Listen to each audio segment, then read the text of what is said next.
Bonjour les enfants et bienvenue dans le royaume des petites et moyennes sections. J'espère que vous avez passé une bonne semaine la semaine dernière avec les petits pirates. Cette semaine, nous allons à l'aventure rencontrer des princesses, des princes et des chevaliers.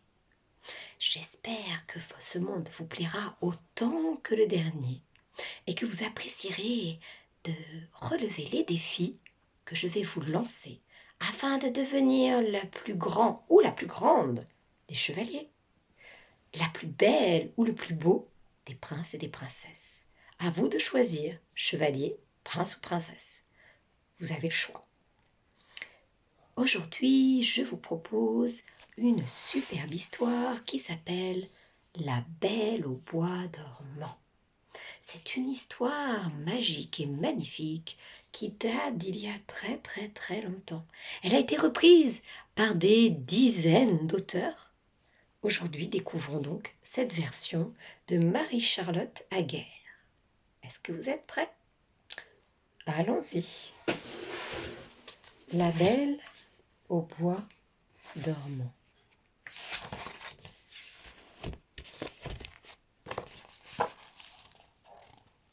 Il était une fois une reine et un roi qui eurent une petite fille. Toutes les fées du royaume furent nommées ses marraines et lui donnèrent des dons merveilleux. Elle serait belle, intelligente, gracieuse. Mais une vieille fée, vexée de ne pas avoir été conviée, annonça: Un jour, la jeune enfant se blessera la main en filant la laine et en mourra.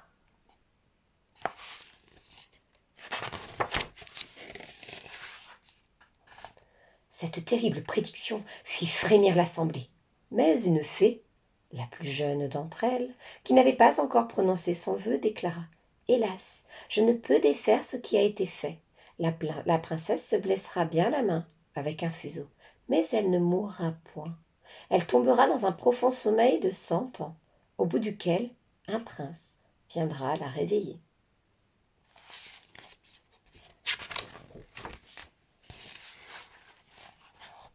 À partir de ce jour, le roi fit interdire les fuseaux dans tout le royaume sous peine de mort.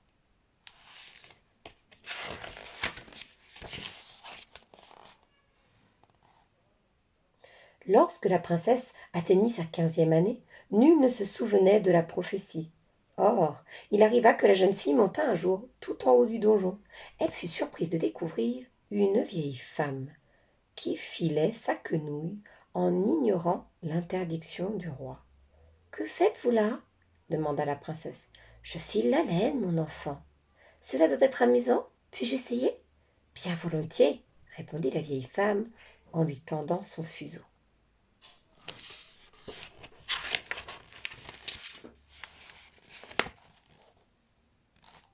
Quand la princesse s'en saisit, elle se blessa la main et tomba sur le sol, sans connaissance. Le roi fut aussitôt appelé et, se souvenant de la prédiction de la méchante sorcière, fit porter sa fille dans ses appartements. La bonne fée, qui avait sauvé la vie bébé, endormit le roi, la reine et toute la cour, afin qu'ils se réveillent en même temps que la princesse. Tout autour du palais poussèrent des ronces, des buissons à épines et des arbres géants. Ni homme, ni bête n'auraient pu entrer.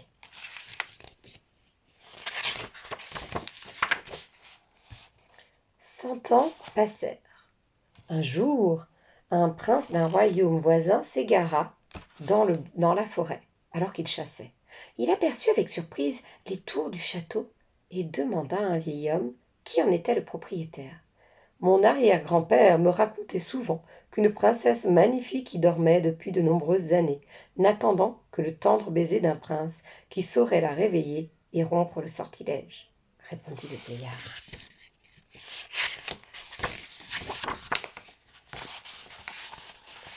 Le jeune homme n'eut alors plus qu'un désir, aller voir par lui-même ce qu'il en était. Comme il s'approchait, les ronces et les buissons épineux s'écartèrent comme par magie.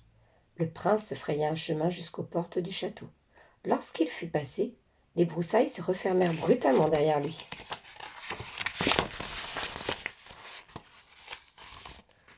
Mais quel étrange endroit! Il est là, le prince. Mais quel étrange endroit! Pensa-t-il en continuant son chemin. Partout autour de lui, les gardes, les domestiques et même les bêtes dormaient d'un sommeil profond. La vie, dans le château, semblait comme en suspens.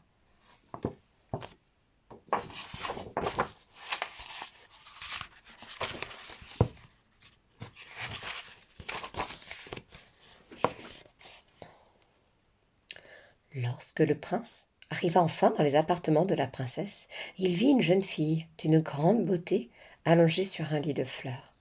Son éclat resplendissant lui alla en plein cœur. Il s'en approcha et se mit à genoux devant elle. Puis, avec une extrême douceur, l'embrassa. La princesse se réveilla aussitôt et regarda tendrement le jeune homme. « Est-ce vous, mon prince ?»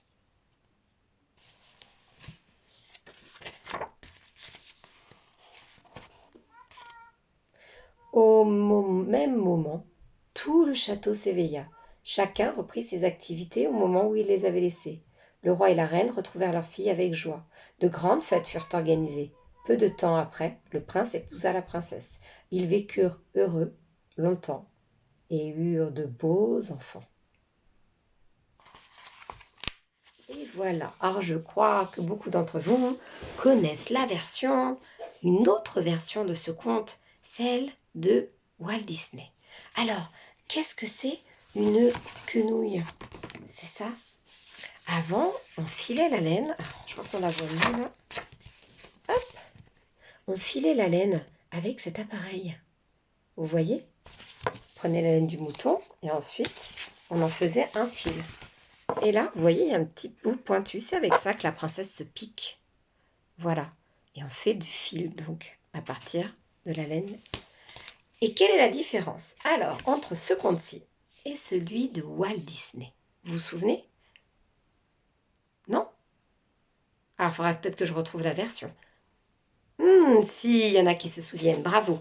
Alors, dans l'autre version, la petite fille, pour la sauver, ils ne font pas interdire forcément... Je crois qu'ils font interdire les rouets, mais ils l'emmènent. Est-ce que vous vous souvenez par qui? 3 fées, oui. 3 fées l'emmènent dans la forêt. Et elle grandit dans la forêt avec les 3 fées.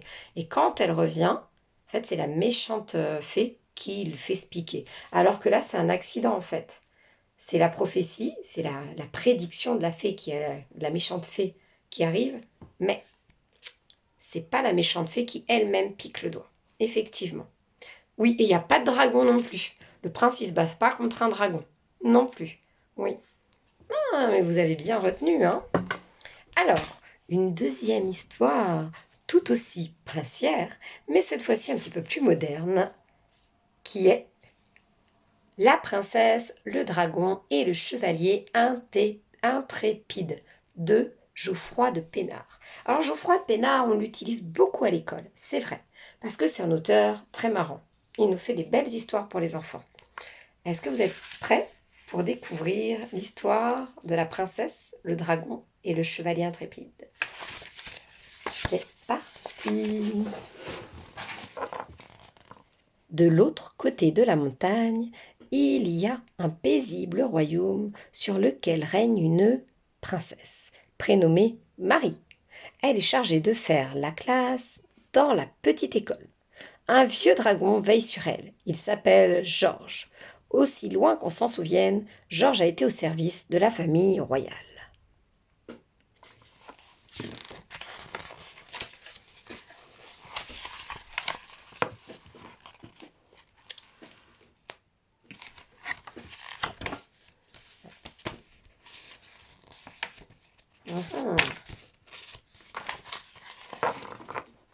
C'est lui qui, chaque jour, avant la classe, allume le petit poêle à charbon de l'école. Les jours passent, la vie est simple. Un tantinet monotone. Ça veut dire que c'est toujours pareil.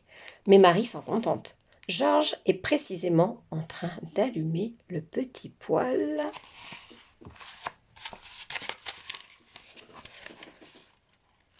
quand un étrange chevalier surgit dans le décor. « Ah, Flambard, voilà notre dragon! Ma parole, je tombe à pic, il est en train d'attaquer une école !» s'exclame le chevalier en fondant sur le malheureux Georges. « Mais qu'est-ce que vous faites? Arrêtez, arrêtez immédiatement! Laissez Georges tranquille! Laissez Georges tranquille !» s'écrie la princesse Marie, affolée. Dès qu'il voit la princesse, Jules, car c'est le nom, car notre jeune chevalier s'appelle ainsi, en tombe éperdument amoureux. Sa confusion est extrême. Ce dragon, vous le connaissez, ce dragon, c'est Georges. C'est lui qui allume le poêle à charbon. Regardez ce que vous avez fait.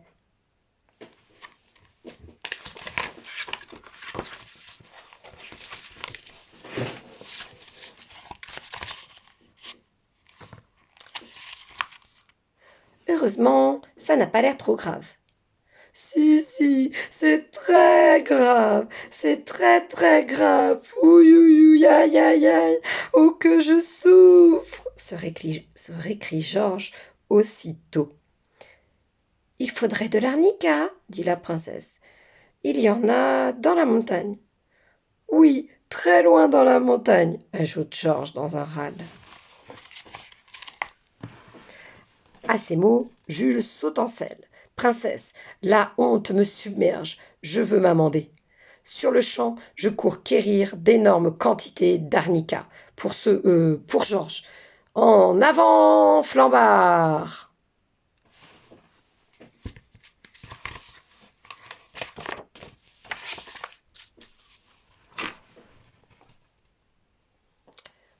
Oh là, tout doux chevalier, savez-vous au moins comment trouver de l'arnica? À vrai dire, je ne sais même pas ce que c'est, répond Jules piteusement. C'est bien ce que je pensais, s'énerve la princesse en lui tendant une image de son encyclopédie des plantes. C'est une fleur jaune, facile à reconnaître. Formidable, je fonce. Flambard, tenez bon, Georges. Et il s'élance au galop.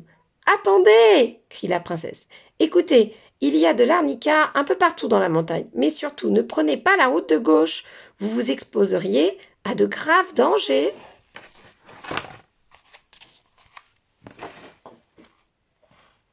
Ah, s'exclame la princesse dès que Jules est loin.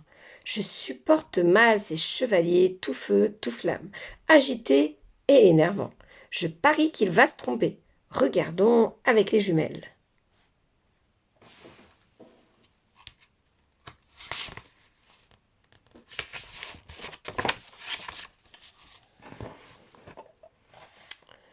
Alors, sur le panneau, attention, ici, route réservée aux héros et aux fous. Dangers innombrables, dragons, sorcières, bêtes féroces, plantes carnivores, tremblements de terre, crevasses, volcans, boum boum, chutes de pierres, etc. Ici, chemin des braves gens, alpage herbeux et florissant. Voyons ce que m'a dit cette merveilleuse, cette adorable princesse. Elle a parlé de route de gauche.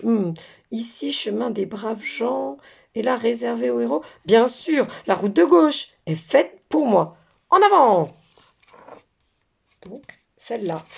Ouh là là là là là là. Ah, tu vois, Georges, j'avais raison. Cet imbécile n'a rien écouté. Il n'a même pas lu mes panneaux. Il est fou. C'est horrible. J'en étais sûre. Je l'aurais parié. Ce type est cinglé, ricana Georges.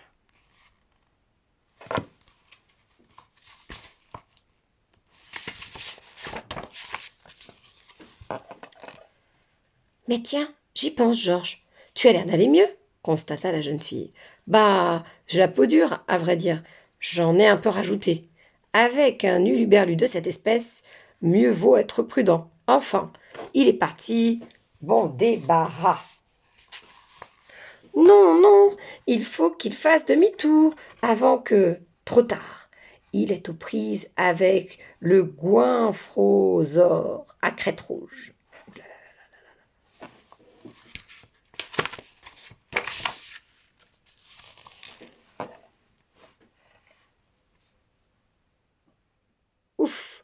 il lui a réglé son compte. Mais où étais-tu passé, Georges? Je suis allée me faire une compresse d'arnica, princesse. J'en j'en avais dans mon placard. Comment? Tu as de l'arnica dans ton placard? Tu veux dire que nous avons envoyé ce garçon risquer sa vie pour rien? Mais princesse, il ne s'est pas fait prier. Et puis, c'est lui qui a commencé. Aïe aïe aïe, misère. À présent, une meute de bouffe tout cru est à ses trousses.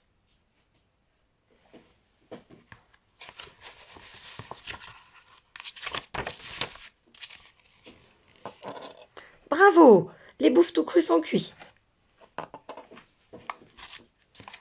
Mais miséricorde, voici un crapoton géant et un ignoble pustulos.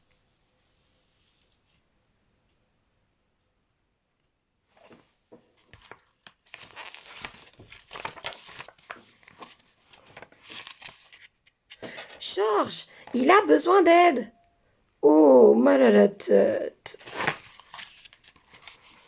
Ouf, il a envoyé Crapoton au tapis.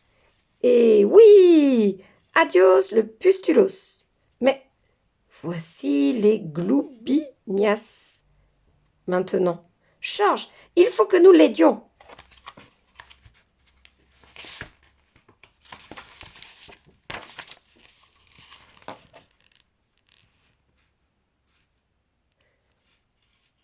Qu'il se débrouille. Il n'avait qu'à prendre la bonne route.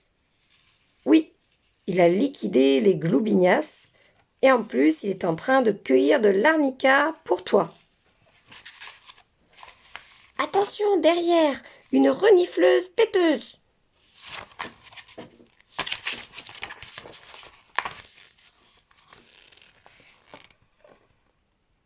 Mais pourquoi va-t-il par là? Il se dirige droit vers le volcan Boum Boum. Mais il est fou!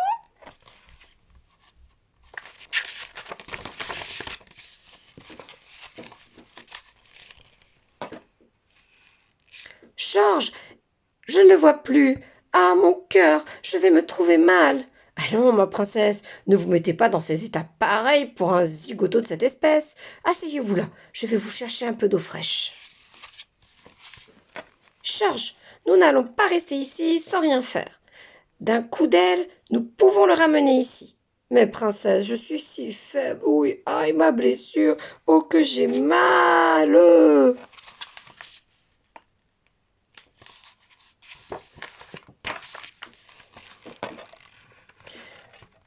Ça suffit.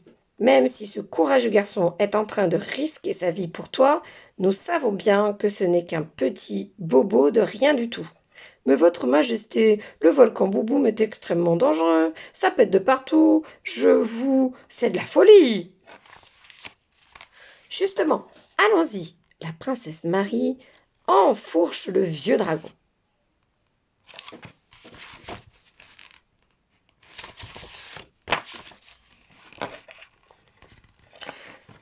Alors que contraint et forcé, Georges prend son envol, Jules, le chevalier intrépide, surgit dans un nuage de poussière. Il est en piteux état. Son pourpoint est déchiré, son aume est cabossé, il a une dent cassée et un œil poché. Son fidèle flambard est tout crotté. Mais il brandit fièrement deux énormes bouquets. Il lance le premier au dragon. Voici l'arnica, mon vieux Georges. J'espère qu'il y en aura assez. Puis il se tourne vers la princesse.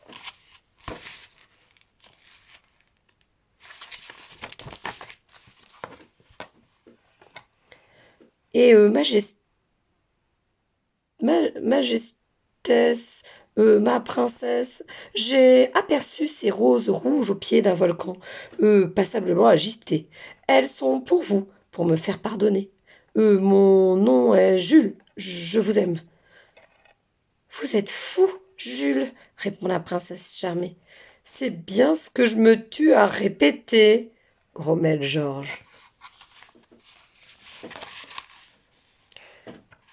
Tu nous fatigues, Georges. Va donc te coucher. Après tout, tu es si faible.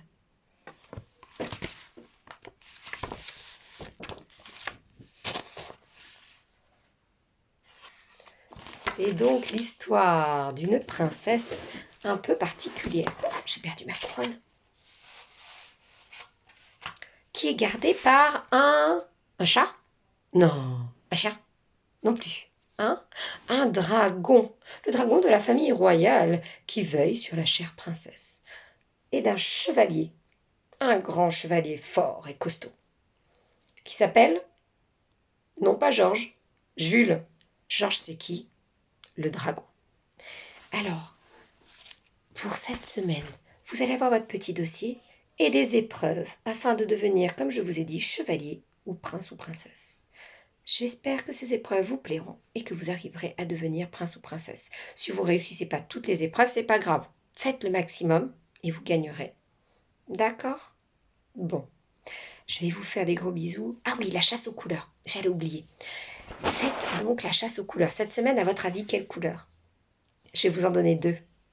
Deux, le rose et le gris. Oui, rose et gris. Très bien. Donc, vous me faites une photo en rose et une photo en gris. Je sais que ça fait un peu beaucoup de photos. Vous pouvez faire sur la même photo rose et gris. Vous pouvez la même photo. Hein? Pas besoin de faire deux peut-être montages. Si vous faites un seul montage avec d'un côté rose, un et l'autre côté gris, ça m'ira très bien. Je vous dis au revoir. Bonne journée et à demain. Bon courage, chevaliers et princesses.